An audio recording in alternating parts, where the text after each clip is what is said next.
निजी अस्पताल के मालिक और पीटीआई रहनुमा डॉक्टर शाहिद सदीक की कत्ल में तफ्तीश के दौरान मजीद इंकशाफात हुए हैं। पुलिस के मुताबिक दौरान तफ्तीश ये बात सामने आई है कि मकतूल डॉक्टर शाहिद के बेटे कयूम ने दोस्त से मिलकर बाप के कत्ल का मंसूबा बनाया। मकतूल का बेटा मुल्जिम कयूम शाहिद एक लड़की से शादी करना चाहता था, मगर वालिद के इनकार पर बेटे ने जनवरी में भी कातलाना हमला करवाया था। पुलिस का बताना है कि मुल्जिम ने जनवरी में बाप के कत्ल की डील 50 लाख रुपए में की और डॉक्टर शाहिद सदीक पर दूसरा हमला 2 करोड़ रुपए में करवाया गया।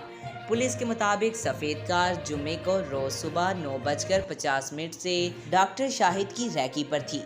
रैकी करने वाली कार में डॉक्टर शाहिद का बेटा कयूम सवार था। जुम्मे के रोज मकतूल ने बैंक से रकम निकलवाकर मुस्तहिक अफराद में तकसीम की और इस दौरान भी मशकूक कार डॉक्टर शाहिद का ताक़ुब करती रही। दूसरी जानिब पुलिस का कहना है कि मुल्जिम के साथ रैकी करते हुए शख्स की फुटेज सामने आई, जिस पर मुल्जिम के दोस्त को भी हिरासत में ले लिया गया है।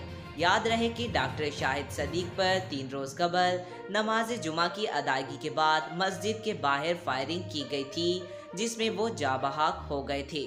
आज तक इतना ही। जाते जाते आपसे गुजारिश है, वीडियो को लाइक करें, चैनल को सब्सक्राइब करें। मिलते हैं अगली वीडियो में, तब तक के लिए अल्लाह हाफिज।